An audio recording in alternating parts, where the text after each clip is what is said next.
Oh, hello, lovelies. Marjorie here. So nice of you to drop by.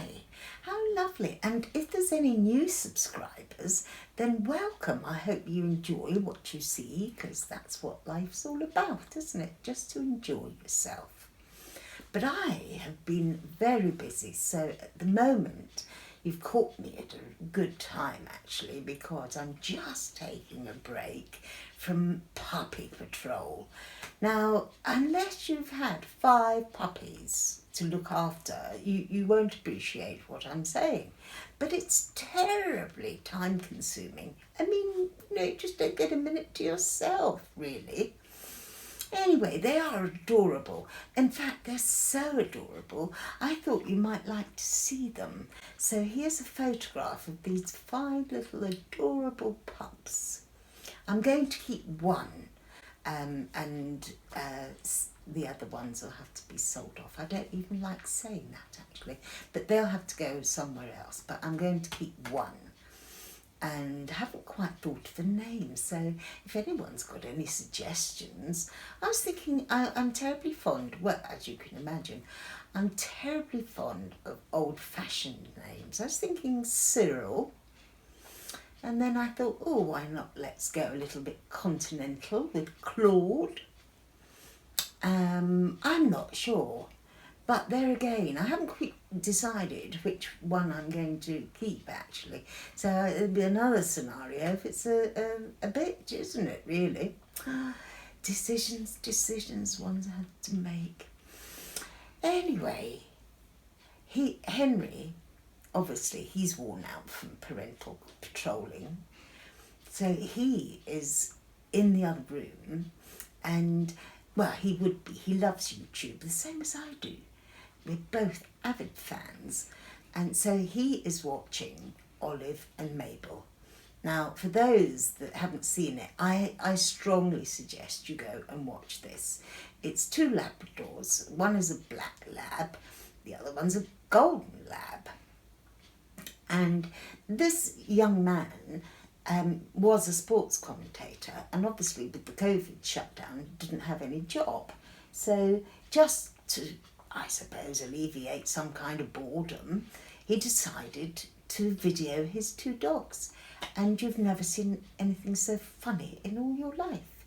And he's got millions, absolutely millions of views, and quite rightly so. Anyways, the main reason that I'm making this video is because, if you remember from the last one, I did promise you that there would be another agony aunt, so to speak.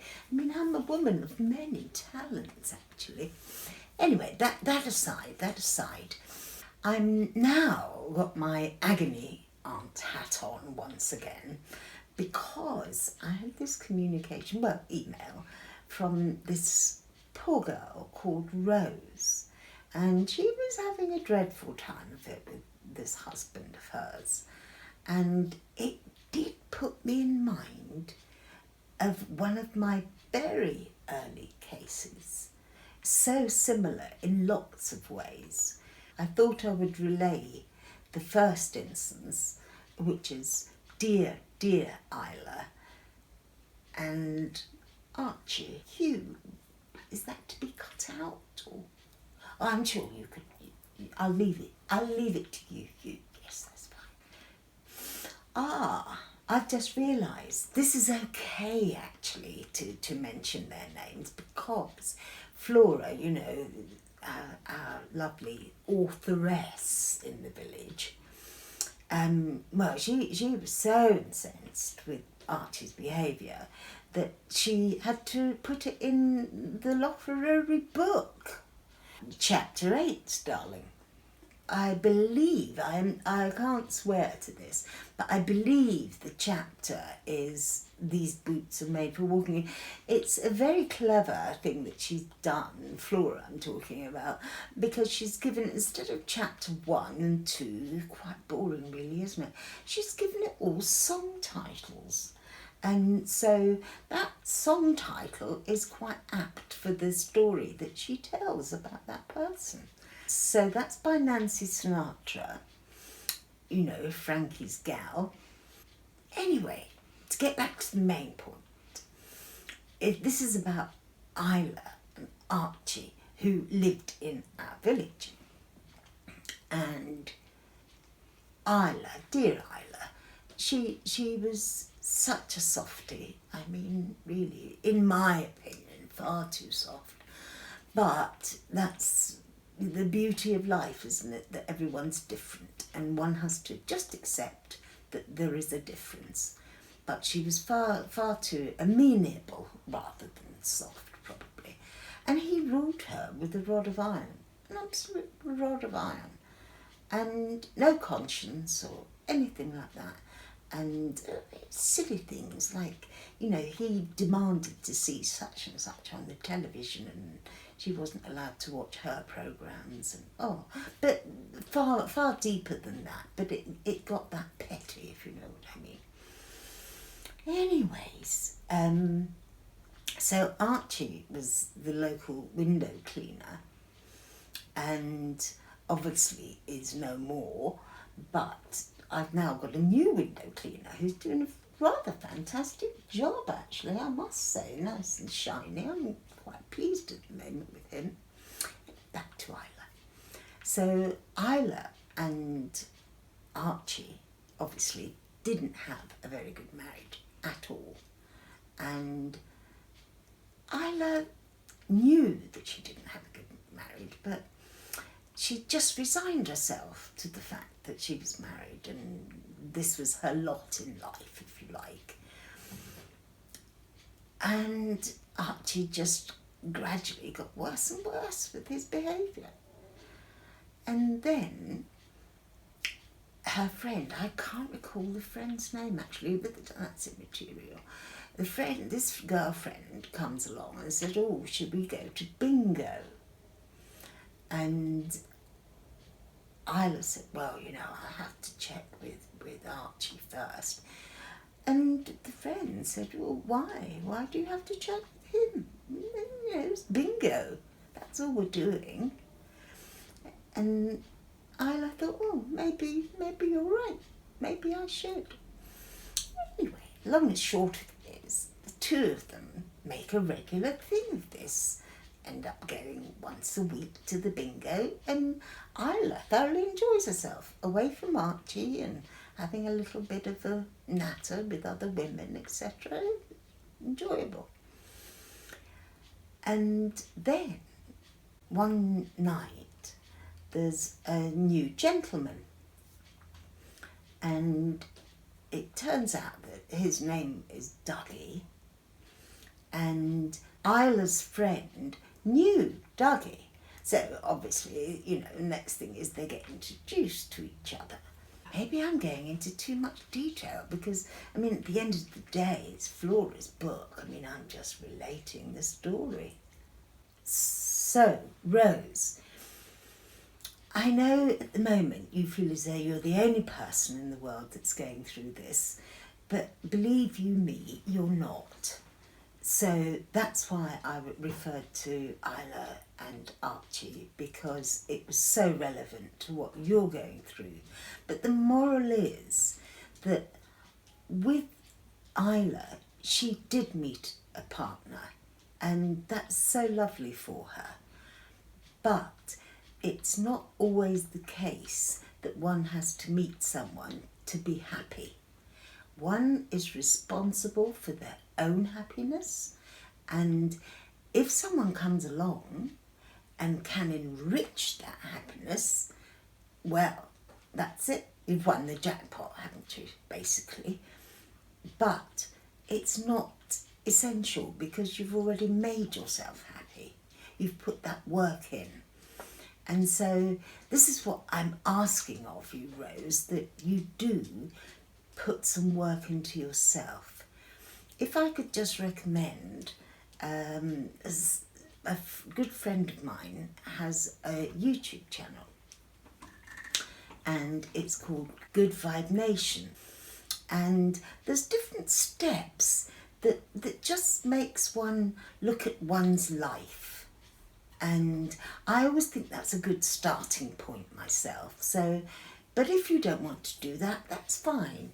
But have a a good look. Try and remain detached and have a good look at your life and see, what you can do to enrich it instead of looking for a man to enrich it. Does that make sense? I hope it does. So initially, Rose, I would like you to work heavily on your self-worth. I feel that possibly in the like I say, the case of Isla, you might feel downtrodden. And what I want to do is pump up that self-worth. Be around positive people who genuinely like you. And I'm sure there's oodles of them out there. But that's, keep positive company. Create a hobby, either within the home or go outside to night school. There are wonderful courses on there. So do you see what I mean? It's just changing, just little changes, little tweaks in your life that will make your life happier.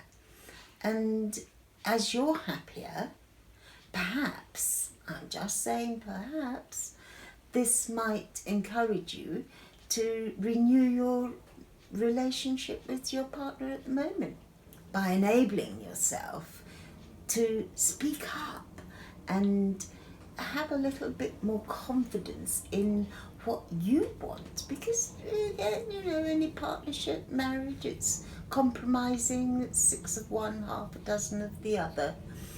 So you might just find that works rather than saying yes all the time. Nobody likes to hear yes all the time. You've got to have a little bit of a mix-up. So I strongly suggest that's what my advice is anyway. And that way, you see, if you've put all this work in and become a bit more self-assertive, but more importantly, begin to like yourself. Probably at the moment you've got a very low opinion because of this downtrodden, browbeaten husband of yours. So once you get your confidence up, your self-worth, that sort of thing, you may be able to impart that to him. And by doing that, it would improve the marriage. Who knows? But at least, you've got to give things a try. You've got to, both of you, not just one person. That's, again, imbalance, isn't it? So, let's hope that you can get this sorted out with him. But, as I say, it's a win-win situation, Rose. I'd rather be lonely on my own, and then that enables me to go and pick up the phone, go and see someone or do something within the house. But I don't have that loneliness that you get when you're with the wrong person. It's a very negative feeling, and nobody should be put in that place. So anyway, I do wish you well, Rose. I hope that everything works out for you. I really do. You sound a very nice person, and you deserve to enjoy your life and pursue what you want to. So, Rose, I believe this is definitely worth a try, and if it works out, lovely. But if it doesn't, it's also lovely if you're prepared to put the work in yourself. And I mean, purely from my experience, it's not that difficult. So don't let fear interrupt with what path you want to take in your life. That's what I think anyway. Well, goodness me, I've just looked at the time. Didn't realise that was the time. Must get back to those pups. They'll think I've abandoned them, as if I could do that. Anyway, well, I hope to see you soon, and thank you so much for stopping and watching and hopefully smiling along the way. And I'm going to wish you a fond farewell and hope to see you in the future. Bye-bye.